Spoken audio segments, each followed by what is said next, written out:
Yo, what is going on, guys? Today we're talking about my currency making strategy for the first couple days at least of Trial of the Ancestor League, which is coming out tomorrow. This will likely be the last video I do before League start, but expect a full day one recap, changes to the build, or how I'm thinking my League starter has been going, and the currency strategy that I've invested in. But specifically, you're probably wondering, why do I have Trials of the Ancestor up if I'm going to talk about my currency strategy? Why are we not looking at the passives, Atlas passive tree? And I'll jump into that in a second, but if you take a minute right now to click like, subscribe, comment, that means a lot to me. I really appreciate it. And let's jump into this. Why do I think Trials of the Ancestor is going to be my currency maker for League Start? Well, pretty simple. I actually think my build Skeleton Mages is going to be super good at this. There's a few of the pictures. Basically, you're in a confined area trying to defeat enemies. There's also some things to click on while you're doing the events, or why the encounter, I guess we'll call it, is going on. And I think that having a build that you can just put down minions, walk away from, is super good for this.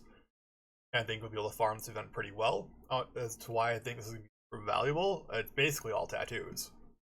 Some of the tattoos are absolutely insane. 1% increase duration skills, +1 all int gems. This is nuts. I'm going to try to get this on my build. Inakora's Lock. Some of these omens, these are all really good. Tattoos are going to be widely used. Pretty much every single build's going to use some sort of tattoo, I would imagine. Every single build's going to change tattoos at some point, would be my guess. Using an Aura Scouring, I don't believe you get your tattoo back. It gets just deleted and you'll need to apply a new one. So switching tattoos like that. Every new character is going to want different tattoos, I would assume. We'll need tattoos. I don't think this ever gets cheaper. We'll see how common the cheap tattoos are, but my assumption is that these are going to be wildly expensive, or at least wildly popular, which usually indicates something will be expensive. I want to be able to farm these basically. On top of that, we get some league-specific unique items that we can farm from here, and that is why I will be trying to get into Trials of Answers as quickly as possible, see what the information is on how quickly we can farm tattoos. Honestly, I'm probably going to start doing this as soon as it's introduced into the actual campaign, because I think it's going to be that good. We'll see if it's good early.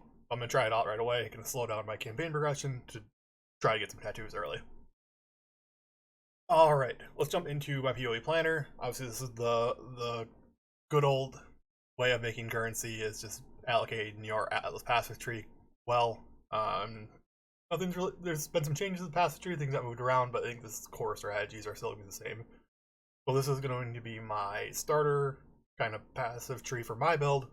Again, I always recommend doing a passive tree that's good for a league starter. Mine specifically, I know exactly what I'm kind of looking to do, what I think it's good at, and this is what I'm going to try to do. So first thing for me, pretty much every league, is I grab the additional essence node. This is the free essence for 4 points on your map, basically 4 maps in my map progression. I now have an essence every map. It's just very strong. Second thing I try to prioritize is getting the stream of consciousness notable. So this will be my next set of points here. Basically just 50% more base chance of extra content. It's very good as we start blocking things. So after I get this, I start blocking things so I can get more chance at other things. Basically, these nodes open up to me. Rogue markers are just always very good, so I always leave it on. I block Metamorph usually. I'm going to block Delirium. Delirium early is kind of meh, and my build's not super good for it. So I'm not a zoomer mapper, so Delirium, take it off. I'll consider leaving it on, but it's probably off for now. My build's very good at Blight. I'm going to turn Ritual off just because it's not very rewarding. So I'm going to leave Blight that on, and basically gives us better chances at getting Legion, Harvest, Expedition, Abysses, and Breaches, kind of things that I want to do. I'm not super good at Legion, but everything else on there I'm going to be very strong at doing. So passive tree from here, I'm looking to get to Overloaded Circuits.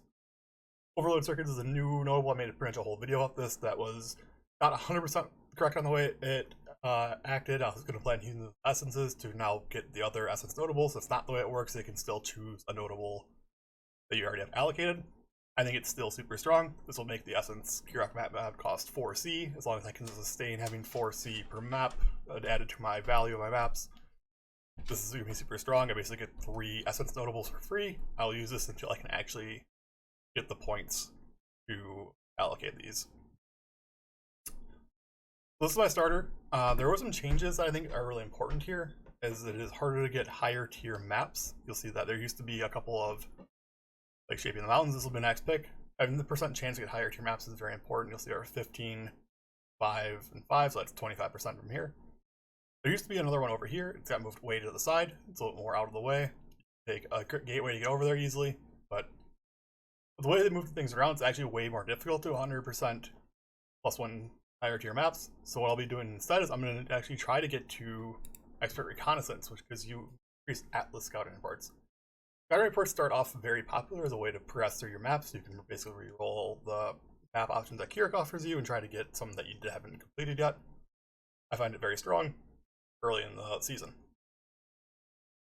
Other than that, I'm trying to look into things I need to finish out my build. So for me, that is Abyss. I need some Ghastly Eye Jewels as I'm playing a minion build, and I need a Darkness Enthroned. So I'm trying to get to the Abyss nodes quickly and start farming that. And these are the Abyss nodes that I really like. Second thing I'm going to do is try to get to Harvest. Basically, I don't care how good Harvest is, or how rewarding Life Force is. I just want it to appear a lot, so I'm going to go for this wheel that basically gives you 5, 10, like plus 30% chance with Stream of Consciousness stuff blocked. It's going to happen quite often. This is to try to get some of my Spectre minions early. If you don't like farming your own Spectre minions, you can some other way, but this is what I'll be doing. And then from here, I'm trying to get into the stuff that I actually want to do, which is probably like Expedition. It's probably my favorite way to make money early, so I'm going to try to go for all the Expedition stuff, except for like these. These ones actually make Expedition go slower. As long as your build's good enough, you don't need that. I will be focusing on Fusion and Frog and Danny. I'll probably go all 3 of these and just not use Gwenin in an effort to just avoid Gwenin entirely. The other 3 are very good though. Then we also want to get the Fusion node up here. We'll be working to the center of the tree. Once we get to the center tree, this is where I'll probably start working towards the left side of the map a little bit and try to get to the essence nodes. I believe. Let's go around here, click on some essences. Then I can start working this way for some more essences. And the last essence node actually got moved all the way to the side here. It's a little bit inconvenient. We probably are better off just taking this gateway. Maybe not. Probably not. But you get the idea. That's kind of like where I'm starting. This is probably pretty close to where my tree is going to look for start. You get a little bit of chance for maps to be duplicated here.